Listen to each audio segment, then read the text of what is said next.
नगीना की वालिदा ने खामोशी को तोड़ते हुए बात करना शुरू की। बेटा जाओ बाकी का भी ले आओ। अच्छा अम्मी जाती हूँ। नगीना के बाहर निकलते ही नगीना का वालिद कमरे में दाखिल हुआ और बेहद खुशी से अरशद को गले लगा कर मिला। कैसे हो बेटा? बहन जी आप कैसी हैं? नगीना के वालिद ने अरशद की वालिदा से हाल हवाल पूछा। जी भाई साहब अल्लाह का शुक्र है कहकर हल्की सी मुस्कुराहट दी और साथ ही बात शुरू कर दी। भाई साहब हम लंबी चौड़ी गुफ्तगू के कायल नहीं हैं। मुझे आपकी बेटी को अपनी बहू बनाना है और हम हाथ मांगने आए हैं।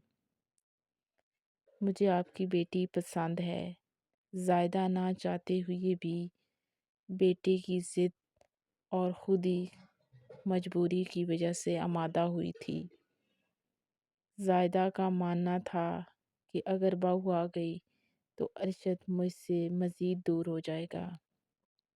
ज़ायदा गुस्से की भी तेज़ थी।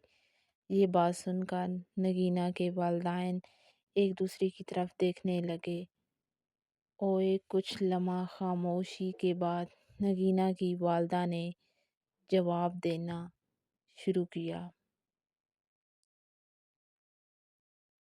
ज़ायदा बहन, कौन नहीं चाहता कि हम अपनी बेटी की शादी ना करें, मगर हम डरते हैं कि लोग क्या कहेंगे। जिधर नगीना नौकरी करती थी उधर ही शादी कर ली। आंटी लोगों का काम है बोलना, तो उन्हें बोलने दिए जाए। मुझे एक बात का जवाब दें, जब तक आप अपने पुराने घर में थे आपके तमाम रिश्तेदारों में से किसी ने भी आपका साथ दिया? अरशद ने नगीना के वालिदैन से बात करना शुरू की। वो तो बात ठीक है बेटा, मगर हम इज़्ज़तदार लोग हैं। हमने वो दिन भी देखे हैं जिनका आप सोच भी नहीं सकते। आंटी मैं सारे हालात से वाकिफ़ हूँ।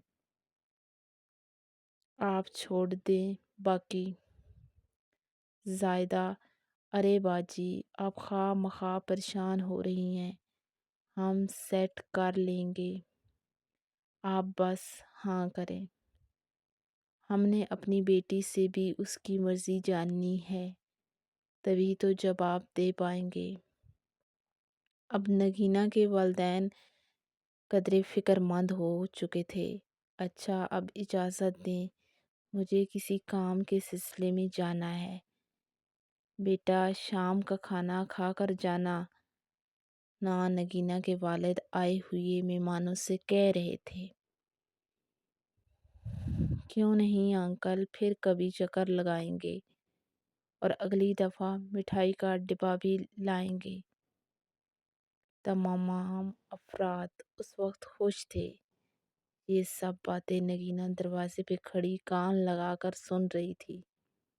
नगीना के दिल में लड्डू फूट रहे थे। आखिरकार उसकी मोहब्बत मिलने जा रही थी, मगर अब अरशद के सामने वो खुली किताब बन चुकी थी।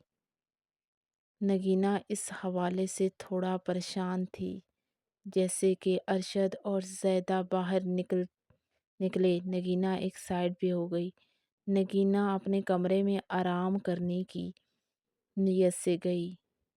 अब वो वालिदैन के आने का इंतज़ार कर रही थी कि उसकी सोच के मुताबिक उसके वालिदैन ने इसी बारे में बात करना थी। नगीना बहुत खुश थी। बेटा हमने ज़रूरी बात करनी है, तुम्हारे पास आए हैं रिश्ता लेकर, और उन्हें सारी बात का पता भी है। बेटा अगर तुम हाँ करोगी तो हम आगे जवाब देंगे। नगीना कुछ लम्हे सोचने के बाद वालिदैन से कहने लगी, अम्मी अबू आप लोगों को हक हासिल है, जो आपका दिल है वो करें। اگلی صبح نگینہ گھر سے بے فکر ہو کر نکلی، اسی اسٹاپ پہ کھڑی ہوئی جدھر ان دونوں کی پہلی ملاقات ہوئی تھی۔ آج نگینہ ارشد کا کافی دیر سے انتظار کر رہی تھی۔ ارشد کا نمبر بھی بند جا رہا تھا۔ نگینہ کے دل میں وہم آنے لگے۔ وہ سوچنے لگی کہ ہم مطلب نکل گیا ہے تو شاید چھوڑنا چاہتا ہے۔ اگر چھوڑنا ہوتا تو میرے گھر رشتہ نہ لے کر آتا۔ نگینہ بے چین ہوئی جا رہی تھی۔ سامنے آنے والی گاڑی کے ہارن نے نگینہ کو اپنی طرف متوجہ کیا۔ کار نیو لگ جب گاڑی نگینہ کے سامنے آ رکی تو نگینہ کی جان میں جان آئی اور جا کر گاڑی میں بیٹھ گئی۔ ارشد آج کچھ پریشان لگ رہا تھا۔ کیا ہوا ہے ارشد؟ آج لیٹ کیوں ہو اور تمہارا نمبر بھی بند جا رہا ہے؟ کچھ نہیں نگینہ، موبائل کی بیٹری لو ہو گئی تھی۔ نگینہ امی نہیں مان رہی لفظ نے نگینہ کے ہوش اڑا دیے۔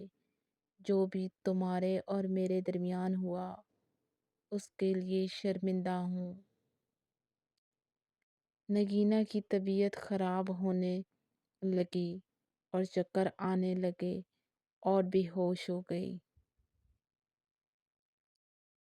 ہوش آنے پر نگینہ نے خود کو بیڈ پر پایا، اپنے سر پہ ہاتھ رکھے ہوئے ارشد کی طرف دیکھا اور سب یاد آ گیا۔ اب کیسی ہو؟ ارشد نے نہایت پریشانی کے عالم نگینہ کا ہاتھ اپنے ہاتھ میں تھامتے ہوئے نگینہ کی طرف دیکھ رہا تھا۔ نگینہ نے اپنا ہاتھ اس کے ہاتھ سے چھڑواتے ہوئے ناگوار نظروں سے ارشد کو دیکھ کر منہ پھیر لیا۔ آپ نے جو کرنا تھا کر لیا، جائیں آپ مجھے اپنی زندگی جی لینے دیں۔ نگینہ سخت پریشان تھی اور وہ ایسا سوچ بھی نہیں سکتی تھی کہ ارشد کی ماں انکار کرے گی۔ ارشد نے نگینہ کو مطمئن کر دیا تھا کہ شادی میں تم سے ہی کروں گا۔ اچھا بابا، غصہ مت کرو نا آپ۔ نگینہ ارشد پر برس پڑی۔ مجھے نہیں پتا تھا کہ آپ مجھے استعمال کر رہے ہیں، ورنہ اتنا قریب نہ آتی۔ مجھے اکیلا چھوڑ دیں۔ نگینہ کی آنکھوں میں آنسو جاری ہو گئے۔ ارشد نگینہ کے آنسو صاف کر رہا تھا۔ نگینہ، میں نے تم سے مذاق کیا تھا۔ امی جان مان گئی ہیں اور 2 ماہ تک شادی کے لیے رضامند ہو چکی ہیں۔ ارشد اپنی بات کی وضاحت کر رہا تھا۔ آپ مجھے آزما رہے تھے ارشد، میں کبھی سوچ بھی نہیں سکتی میری حالت آپ دیکھ رہے ہیں۔ آپ کے اس مذاق نے مجھے موت کے منہ لا کر کھڑا کر دیا۔ اچھا بابا اب چپ کرو، مذاق کیا تھا۔ ارشد نے نگینہ سہارا دیتے ہوئے تکیے سے ٹیک لگا کر سیدھا کیا۔ ارشد شاید آج اس سے پہلے اتنا پریشان نہ ہوا تھا۔ سوری، آپ کا دل دکھایا۔ نگینہ کا غصہ کچھ ٹھنڈا ہو چکا تھا۔